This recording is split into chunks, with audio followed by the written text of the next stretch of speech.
Okay, I think I'm on. Let me read. This was Malachi 4, which I just taught Acts 6. But let me 15. But let me do a little bit. For behold, the day cometh that shall burn as an oven, and all the proud, yea, and all that do wickedly shall be stubble. And the day that cometh shall burn them up, saith the Lord of hosts, that it shall leave them neither root nor branch. But unto you that fear my name shall the Son, S-U-N, of righteousness arise with healing in his wings, and you will go forth and grow up as calves of the stall, and ye shall tread down the wicked, for they shall be ashes under the soles of your feet in that day that I shall do this, saith the Lord of hosts. Verse 5, Behold, I will send you Elijah the prophet before the coming of the great and dreadful day of the Lord. And he will turn the heart of the fathers to the children, and the heart of the children of the fathers, lest I come and smite the earth with a curse. Now I'm downtown. I taught at my daughter's just now. Normally I don't want to do a little rollout, and I waited before I did that first one. So now I'm downtown. I was going to go park by the Lexington. And they have all the streets blocked off. They're going to have one of the main roads, the news said, is going to be down one road. And I saw a couple of people. There was no place to park, just for tourists that are coming through. And I saw a couple of people like me just make the whole turn. Because I don't know if they threw up their hands and said, we wanted to visit some of this area, but the problem of parking and construction and blocking off, they even had it blocked off where you would park down by the Lexington, which a lot of people do that to fish. Some critics have taken that verse that I just read to you, because it says the Son of Righteousness, but it says it in a way it's referring to the Son. And I heard atheists, or saw a documentary, and they used a couple of those particular verses, like in the New Testament, the bright and morning star, and tried to kind of teach a little of, sort of like it's symbolic. Son of righteousness, okay? It's talking about the day of the Lord in that chapter. And it's saying that when God's day comes, not only the coming of the Lord, but when God shines light, then there's exposure of sin, corruption. As you hear downtown, police station right over there, Lexington over there. Oh, this spot's fairly nice here. Why was I so upset about the crime prevention district? Money. They cut that money in order to keep salaries, so they wouldn't have to cut salaries or lay off police. What is, I've documented, I don't want to do it again. I realized over a period of time that you had a problem within the particular cases I've talked about for 6 years now, that you had a problem in some within the police department that was criminal. Okay, I'm not going to document them all. So I did that already, many, many, many times. But then the thing that did disturb me was the way the department and leadership knew about it. On the video that I did the other day, when I was at the gun range, I was at the Sharpshooter, which is a local gun range. You couldn't hear because it was loud. If I remember, I shared a story. I said, when people have a badge and they have official authority given to them because they hold that position, when those lines are crossed, and trust me, all the stuff I've given you shows that this area, this county, it's not been made to the public as much as other places. But I gave the example that many years ago at the fire department, we had an ambulance, an old ambulance. I forget the number, but it looked something like an old cop car possibly. And the guys would use it sometimes just to make, not to take patients, but just to go to, if they had to pick up supplies in Corpus Christi or maybe one of the medical things, they would use that. And two firefighters, a friend of mine told me the story, him and another friend were just on the way to Corpus Christi on these deserted roads, and they saw somebody they knew in front of them. So as a joke, he turned on the lights, and maybe the siren too. So the family in the front, of course, pulled over.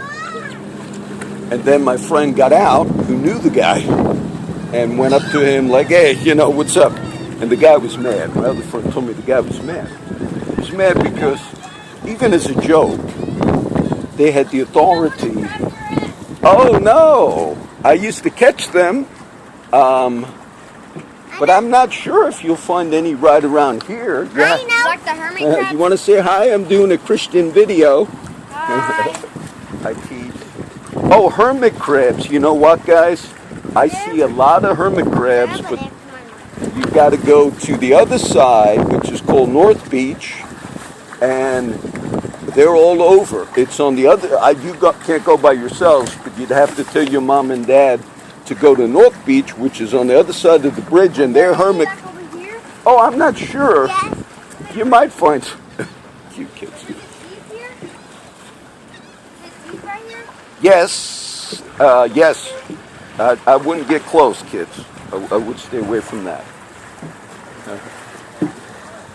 But because my friends had the cop car, looked like a cop car, so they pissed that other guy off. Now, can you imagine many of the cases that you hear me talk about, document? What would be the beneficial thing for this city, for this county, for all this stuff? Maybe take that crime prevention money that you save. And if you think that most leadership, city leadership, would think, yes, to have more officers is important, but you absolutely forget the need to also have discipline in your own department. That's what I have seen. That's what I have seen. You have, so many homeless cases of cops that have told my friends hundreds of times, get out of this area, get out of Flower Bluff, all the arrests you're on the spot, and those arrests were made, documented, everybody knows. I was shocked when the police chief of another city, right around here, I think it's Taft, he was removed from the job, suspended, simply because he told a homeless guy, and I guess the homeless guy called it on his phone, he said, leave town. And I thought, you've had so much worse within Corpus Christi, the racist county. And then I realized you're saving money to keep officers on the job. But in these particular instances of absolute substandard behavior, which in some of the cases rose to the level of felony, and that has gone on. That has gone on in this area. Now, what's the biggest threat to a person, a black person, or just an average person? What would be the biggest threat? What are the odds that ISIS will kill you today as an American citizen? Just about zero. If you're a black person, a minority, from underclass, underprivileged, what are the odds that you're going to get killed or abused by ISIS? Zero. What are the odds that some cop, either out of retaliation throughout the country today, out of substandard policing, will kill you, particularly in the urban areas of the country where there's a lot of crime, granted? The odds are much, much higher. And then what are the odds when it happens on video and the whole world and the whole country sees? And then the law and the way the courts work in some of the recent cases, they basically said, you did no wrong. but yet everybody saw the murder of a black person. So who would the minorities in general be more fearful of? They have every right to view policing in those cases as a threat and a danger to their lives. And that's not unjustified when you have that kind of history in our country. You say, but Corpus hasn't had a lot of that. I gave you the statistic. We were ranked number 2 most, Nueces County ranked number 2 most corrupt in the U.S. as a county. And I gave you some of the examples of the Rojas case just to show you that the way they dealt with it, that family, Rosas, and the flash bomb incident, national criticism on what CCPD did. And instead, they're in court now, not this second, but they're in court now because that family now brought a civil suit against, I think, CCPD along with the former district attorney Skirka. And why did he bring a civil suit? Because the judge, Guy Williams, after he saw the corruption, he said, the only thing I can tell you is you can do a civil suit because we have no way to stop the criminal activity of which the judge himself was saying took place in the Skirka case on the DA Skirka and the flash bomb. And so all we could tell you is your only recourse is civil action. Now this came from the judge on the bench, which is the same courthouse where Greenwell committed suicide. Some think he was shot, but even a suicide in the courthouse.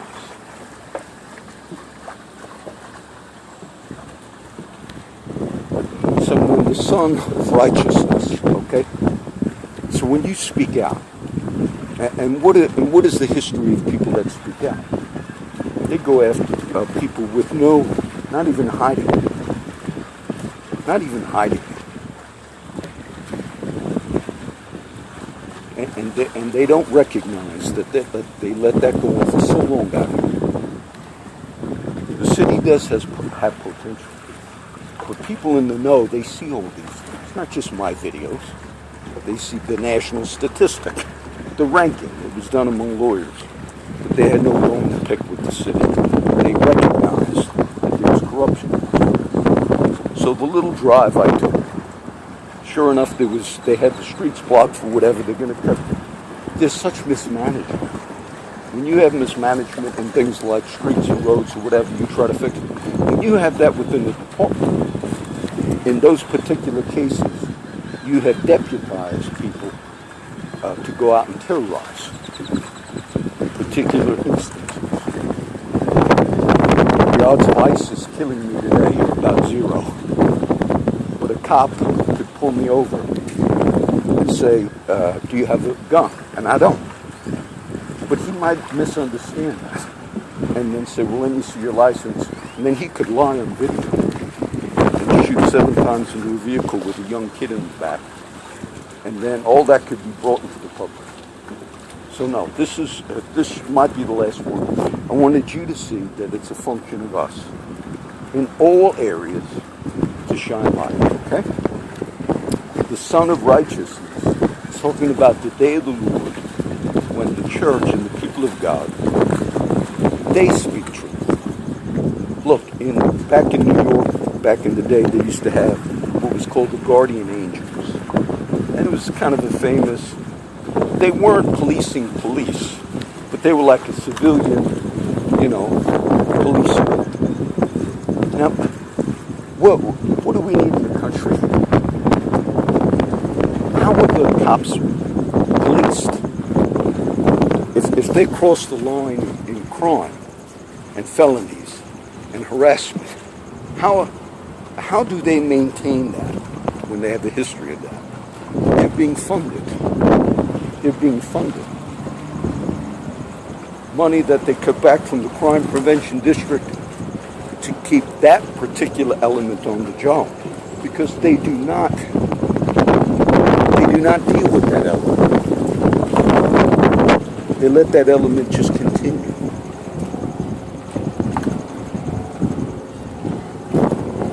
This all across the nation. trauma to many, many people. Many in the minority communities. And most of us in society look at it upon like, well, if they weren't criminals, I think I heard Jim Lago say that once, which was quite amazing. There were many cases. I don't think that little, what was she, 3-year-old black girl that ran out of the car when her mom's boyfriend was murdered. What did she do to deserve that trauma? This area, this region, you don't see as public. But I've seen a lot of that stuff go on in the sense of homeless, the sense of things that other chiefs are suspended just for a statement, never mind the actions of someone CCPD. I've seen it over and over again. So, you want to give a good name to your city, the city that bears the name of Corpus Christi. Take that money that you saved and try to get some leadership in the city that will deal with that. You get a supervisor, meaning a chief, that has the ability to correct some of the problems that are going on that have received national attention. Just then with that, hey, that might be the shrimp boat I went out. Matter of fact, that looks like one of the guys I know. 16 minutes. This is going to be the Malachi teaching along with the